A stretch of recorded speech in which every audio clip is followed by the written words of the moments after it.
Hello everyone, welcome to only IAS. स्वागत है आप सभी का करंट अफेयर्स के हमारे एक न्यू लेक्चर में, जिसमें हम डिस्कस करेंगे डिजिटल बैंकिंग यूनिट्स को। तो रिसेंटली हमारे प्रधानमंत्री जी के द्वारा देश के 75 डिस्ट्रिक्ट में 75 डिजिटल बैंकिंग यूनिट्स को स्थापित किया गया है।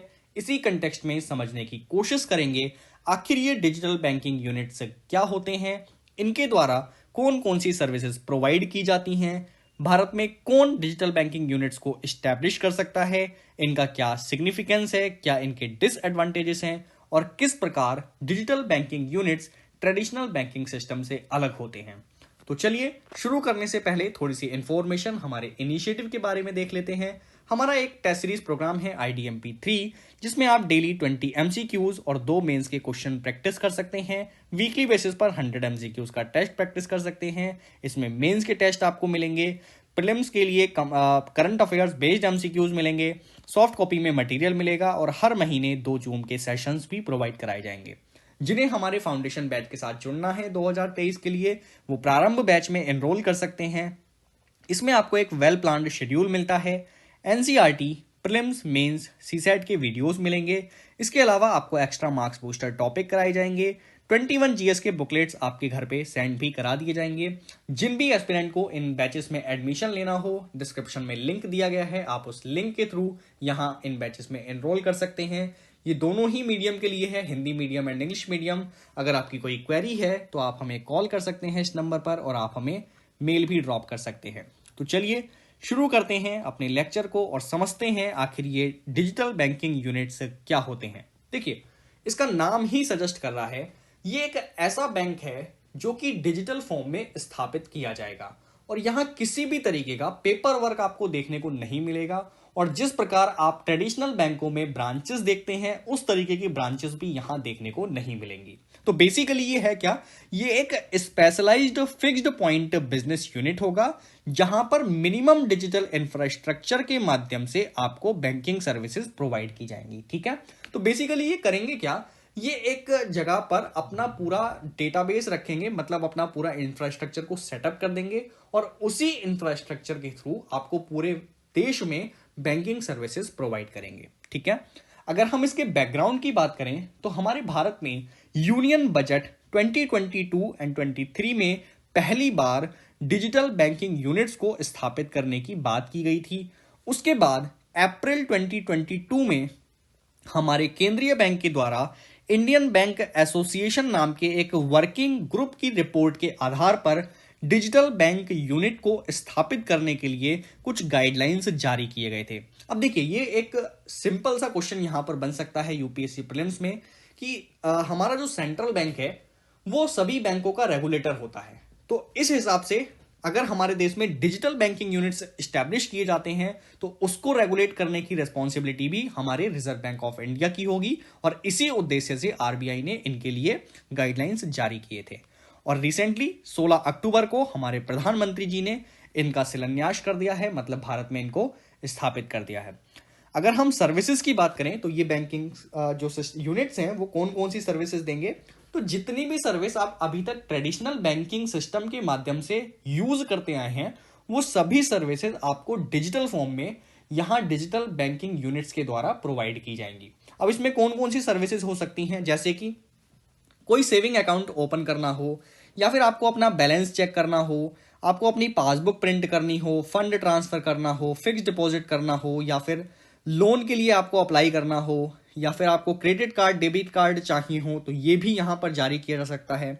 उसके बाद आप बिल पे कर सकते हैं, टैक्स पे कर सकते हैं, और इस प्रकार की जितनी अदर सर्विसेज हैं वो डिजिटल फॉर्म में आप यहां पर एक्सेस कर सकते हैं। ठीक है, तो अगर प्रीलिम्स में सर्विसेज को लेकर क्वेश्चन आएगा तो आप इजीली मार्क कर पाएंगे, क्योंकि जितनी भी सर्विसेज आप ट्रेडिशनल रूप से देखते हैं वो सभी सर्विसेज यहां पर इंक्लूडेड हैं। ओके, इसके बाद अगर बात करें भारत में कौन इनको स्थापित कर सकता है, तो कोई भी कॉमर्शियल बैंक जिन्हें डिजिटल बैंकिंग के बारे में एक्सपीरियंस है वो यहां पर इन बैंकों को स्थापित कर सकेंगे, टीयर 1 से लेकर टीयर 6 सेंटर्स में। ठीक है, अब एक चीज आपको यहां प्रीलिम्स पर्सपेक्टिव से बहुत फोकस के साथ ध्यान रखनी है, और वो ये है कि regional rural bank, payment bank और लोकल एरिया बैंक भारत में डिजिटल बैंकिंग यूनिट्स को स्टैब्लिश नहीं कर सकते। ओके, ये बहुत इंपॉर्टेंट पॉइंट है, प्रीलिम्स में आपसे पूछ लिया जाएगा, या स्टेटमेंट इस तरीके से बन सकता है कि रीजनल रूरल बैंक भारत में डिजिटल बैंकिंग यूनिट्स को स्टैब्लिश कर सकते हैं, तो आप उसको एलिमिनेट करेंगे।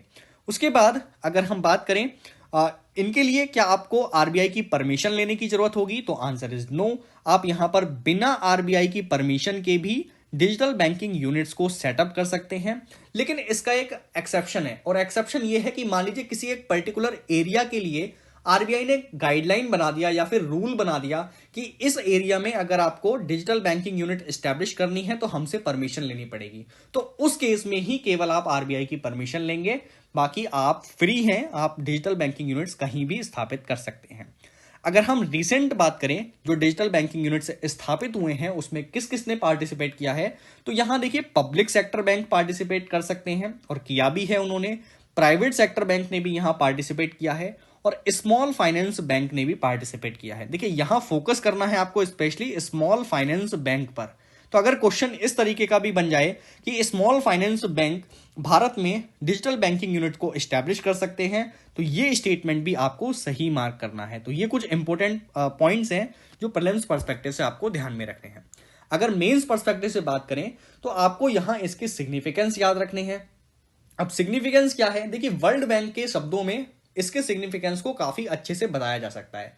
वर्ल्ड बैंक ने यह कहा कि डिजिटाइजेशन के माध्यम से सोशल सिक्योरिटी प्रोवाइड करने में भारत एक लीडर बन गया है। ठीक है, तो ये काफी इंपॉर्टेंट पॉइंट है। तो मतलब हम क्या कर रहे हैं, हम डिजिटल इकोनॉमी की तरफ बढ़ रहे हैं और सोशल सिक्योरिटी प्रोवाइड कर रहे हैं, सामाजिक सुरक्षा प्रदान करने की कोशिश कर रहे हैं। अब सामाजिक सुरक्षा किस तरीके से, देखिए सभी लोग अगर बैंकिंग व्यवस्था से जुड़ते हैं तो वो बैंकिंग व्यवस्था से जागरूक होंगे, देश का विकास में भागीदारी होगी उनकी, क्योंकि जितना भी वो पैसा होगा उनके पास वो बैंकिंग व्यवस्था में आएगा, इससे लोन प्रोवाइड किए जाएंगे इंडस्ट्रीज को, तो काफी ज्यादा इससे बेनिफिट होगा। ओके, तो सोशल सिक्योरिटी प्रोवाइड की जाएगी।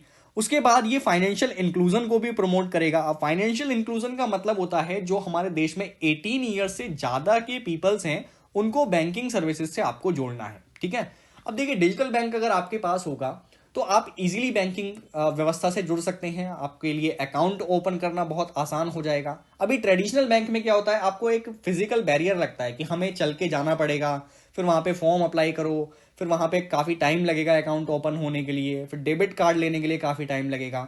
लेकिन डिजिटल बैंकिंग यूनिट्स में ये सारी समस्याएं आएंगी ही नहीं। अब तो बैंक ही आपकी जेब में हो जाएगा, तो आप जब चाहें अपने बैंक को एक्सेस कर पाएंगे अपने मोबाइल से, अपने लैपटॉप से। ठीक है, तो इससे फाइनेंशियल इंक्लूजन प्रमोट होगा। उसके बाद डिजिटल जो बैंक्स हैं वो देश के किसी भी भाग से एक्सेस किए जा सकेंगे, है ना, आप कहीं भी हो पूरे इंडिया में अपने डिजिटल बैंक यूनिट्स में आप एक्सेस कर पाएंगे। उसके बाद ये आपको कोस्ट इफेक्टिव सर्विस देगा, मतलब अगर आप यहां से कोई सुविधा लेना चाहते हैं, जैसे लोन की सुविधा लेना चाहते हैं, तो आपको यहां पर जो सर्विसेज हैं उनके लिए चार्जेस कम देने पड़ेंगे। देखिए ऐसा, ये ऑब्वियस सी बात है, क्योंकि जो हमारे फिजिकल बैंक होते हैं जिसमें आप ब्रांचेस देखते हैं, ट्रेडिशनल बैंक होते हैं, उनमें मेंटेनेंस का कॉस्ट काफी ज्यादा आ जाता है। अब चूंकि मेंटेनेंस का कॉस्ट यहां पर कम हो जाएगा, आपको ब्रांचेस ओपन नहीं करनी पड़ेंगी, उसमें इन्वेस्टमेंट नहीं करना पड़ेगा, तो आप यहां पर जो अपनी कॉस्ट है उसको कम रखेंगे। उसके बाद ये कन्वीनियंट एक्सेस देगा आपको, मतलब आप इजीली इन बैंकिंग सर्विसेज को अपने फोन के थ्रू एक्सेस कर पाएंगे, तो ये काफी एक अच्छा यहाँ पे पॉजिटिव इंपैक्ट देखने को मिलेगा हमारे इंडिया में।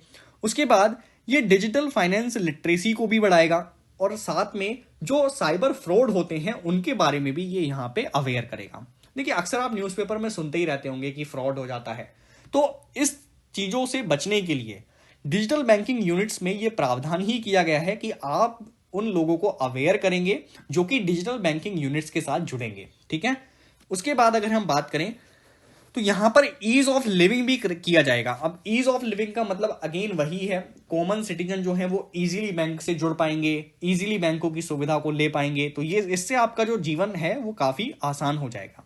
उसके बाद इससे ट्रांसपेरेंसी भी आएगी। ट्रांसपेरेंसी कैसे आएगी, देखिए डिजिटल बैंकिंग यूनिट में जितना भी ट्रांजैक्शन है वो ऑनलाइन मोड में होगा, और अगर ट्रांजैक्शन ऑनलाइन मोड में होगा तो इजीली उसको ट्रैक कर पाना बहुत मतलब कंफर्टेबल होगा आपके लिए। ओके, तो ऐसे में ट्रांसपेरेंसी भी आएगी। नेक्स्ट अगर हम डिसएडवांटेजेस की बात करें तो यहां 3 डिसएडवांटेजेस निकल कर आते हैं। पहला है पब्लिक अवेयरनेस की कमी। देखिए आप यूपीएससी एस्पायरेंट्स हैं, आपको पता है करंट अफेयर्स में क्या चल रहा है, लेकिन हर कोई ना तो अखबार पढ़ता है और ना ही हर कोई गवर्नमेंट की स्कीम्स के बारे में जान पाता है। तो ऐसे में अवेयरनेस का बड़ा एक क्वेश्चन यहां पर आ जाएगा। दूसरी चीज, भारत में एक मानसिकता भी बनी हुई है कि अगर हम डिजिटल ट्रांजैक्शन करते हैं, डिजिटल बैंकिंग से जुड़ते हैं, तो फ्रॉड होने की संभावना बहुत ज्यादा है, क्योंकि अक्सर न्यूज़पेपर में इस तरीके की घटनाएं जो हैं वो आती रहती हैं। उसके बाद एक प्रॉब्लम ये भी आएगी कि डिजिटल बैंकिंग यूनिट्स को हैक किया जाना आसान हो सकता है ना। अब यहां पर फिशिंग आप कर सकते हैं। फिशिंग का मतलब है एक नकली वेब पेज बनाकर आप किसी की इंफॉर्मेशन को चुरा सकते हैं। आप फार्मिंग कर सकते हैं, किसी की आइडेंटिटी को चुरा सकते हैं, की लॉगिंग कर सकते हैं। की लॉगिंग का मतलब है ये एक बेसिकली सॉफ्टवेयर होता है जो आपके कंप्यूटर में या फोन में इंस्टॉल कर दिया जाता है और उसके बाद ये आपके कीवर्ड्स को रिकॉर्ड करता रहता है। मतलब आप अपने कीबोर्ड पर जो भी कुछ टाइप करेंगे ना, ये उसको रिकॉर्ड करता रहेगा और हैकर को सेंड कर देगा। तो हैकर के पास आपका पासवर्ड इजीली पहुंच जाता है। तो इस चीज को हम की लॉगिंग कहते हैं। ओके, उसके बाद आगे देखिए, इसमें एक डिसएडवांटेज है इन्वेस्टमेंट को लेकर, क्योंकि देखिए डिजिटल बैंकिंग यूनिट को साइबर थ्रेट बहुत ज्यादा है और इन साइबर थ्रेट से बचने के लिए आपको अलग अलग सॉफ्टवेयर्स में इन्वेस्ट करना पड़ेगा। आपको इन्हें सुरक्षित करने के लिए ज्यादा पैसे की जरूरत पड़ेगी। तो ये एक ड्रॉबैक निकल के आएगा इनके सामने, आप इसको चैलेंज भी कह सकते हैं। ठीक है, उसके बाद अगर हम बात करें कि डिजिटल बैंकिंग यूनिट किस तरीके से ट्रेडिशनल बैंकों से अलग होंगे, तो सबसे पहली चीज यहां पर आपको 24/7 कैश डिपॉजिट और विड्रॉल करने की फैसिलिटी मिलेगी। ट्रेडिशनल बैंकिंग में आप जाकर 4 बजे के बाद अगर जाएंगे तो आप ब्रांच में जाकर पैसा नहीं निकाल पाएंगे, है ना। तो ये चीज आपको यहां पर देखने को नहीं मिलेगी। उसके बाद यहां पर जितनी भी सर्विसेज हैं वो डिजिटली प्रोवाइड की जाएंगी, लेकिन ट्रेडिशनल बैंकिंग में ऐसा होना जरूरी नहीं है। कुछ बैंक तो डिजिटली आपको सर्विस प्रोवाइड कर सकती हैं, लेकिन ज्यादातर बैंक ऐसा नहीं करती। तो ये एक अलग चेंजेस आपको देखने को मिलेगा। उसके बाद अगर लोगों के पास कंप्यूटर नहीं है या फिर कनेक्टिविटी नहीं है, तो ऐसी कंडीशन में भी वो डिजिटल बैंकिंग को एक्सेस कर पाएंगे, लेकिन ट्रेडिशनल बैंकिंग के केस में ऐसा नहीं होता है। उसके बाद यहां पर आपको असिस्टेड मोड में बैंकिंग स्टाफ भी प्रोवाइड किया जाएगा जो आपकी सभी समस्याओं का समाधान करेगा। मतलब आप अपने फोन को ओपन करेंगे, अपने बैंक को ओपन करेंगे, वहां पर ही एक ऑप्शन दिया जाएगा आपको कि आप अगर कोई सहायता लेना चाहते हैं तो यहां पर टैप करें और आपको वो सहायता वहां पे प्रोवाइड करा दी जाएगी। उसके बाद इस फीचर पर हम बात कर ही चुके हैं, ये डिजिटल फाइनेंशियल लिटरेसी को बढ़ावा देगा, अवेयरनेस को बढ़ावा देगा।